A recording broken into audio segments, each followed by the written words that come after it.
Boyfriend হিসেবে অনেক বেশি ভালো ছিল, স্বামী হিসেবে আরো ভালো।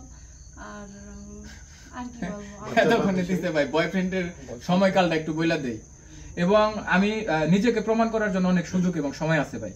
আমি অবশ্যই ভালো কিছু করে দেখাবো ইনশাআল্লাহ। ওনারা না জেনে না বুঝে, আমি যখন 5 বছর সবার কাছে ভালো ছিলাম, কিন্তু 3 মাসে একজনের কথায় আমি সবার কাছে খারাপ হয়ে গেলাম।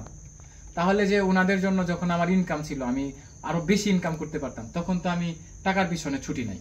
এখন অডিয়েন্স যারা আছেন ওনাদের একটা কথা বলতেছি, সেটা হচ্ছে ভাই, আপনারা যারা আছেন ভিডিওতে যা দেখেন এবং যা শুনেন প্রকৃতপক্ষে তা সত্য এবং বাস্তব নয়।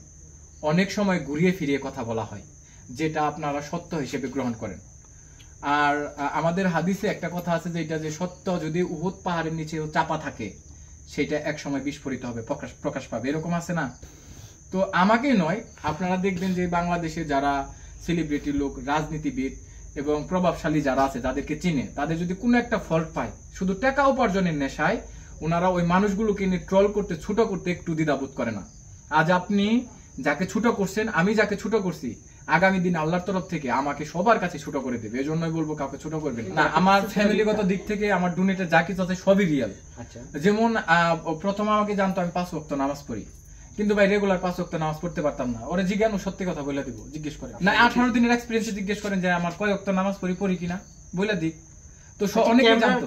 আমি ভাই আপনি বললেন ক্যামেরার সামনে যা বলছেন এটা সত্য, এটা 100% সত্যি না, কিন্তু আসলে ক্যামেরার পিছনে কি আপনি এটার বিষয়টা হচ্ছে, আমরা সিনেমার যারা নায়িকা, নায়ক কিংবা ভিলেন যাদের দেখি, তাদের চরিত্র ওইরকম থাকলেও মূলত বাস্তবিক ক্ষেত্রে ওই ধরনের চরিত্র না, ওনাদের ডিফারেন্ট।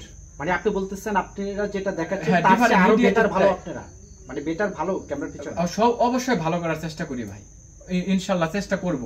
এবং আমি নিজেকে প্রমাণ করার জন্য অনেক সুযোগ এবং সময় আছে ভাই। আমি অবশ্যই ভালো কিছু করে দেখাবো ইনশাআল্লাহ। বয়ফ্রেন্ড হিসেবে অনেক বেশি ভালো ছিল, স্বামী হিসেবে আরো ভালো। আর আর কি বলবো, এতক্ষণে দিতে ভাই বয়ফ্রেন্ডের সময়কালটা একটু বইলা দেই। ওর সাথে আমার রিলেশনের কারণে নাকি কিংবা পরকীয়ার কারণে নাকি ডিভোর্স হয়েছে। ওনার সাথে আমার কিছুই না। ওনার সাথে পরিচয় হয়েছে 2 মাস। 2 মাসের মধ্যে দেখা হয়েছে 3 বার। 3 বারের মধ্যে লাস্ট দেখায় ঝগড়া করছি। ঝগড়া করার পরে মনে করেন আমার বিরক্ত করার কারণে কান্দা কান্দা যেদিন ফোন দিছে আমার কাছে আসতে চাই, ঠিক তারপর ওই দিনের 3 দিনের দিন মনে হয় বিয়ে হয়েছে, তাই না?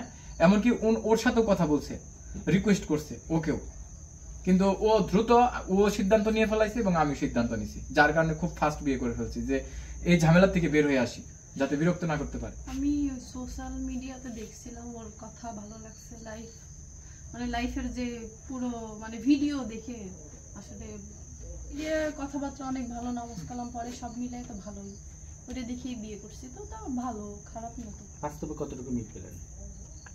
সবই মিল আছে, কিন্তু রাগি বেশি।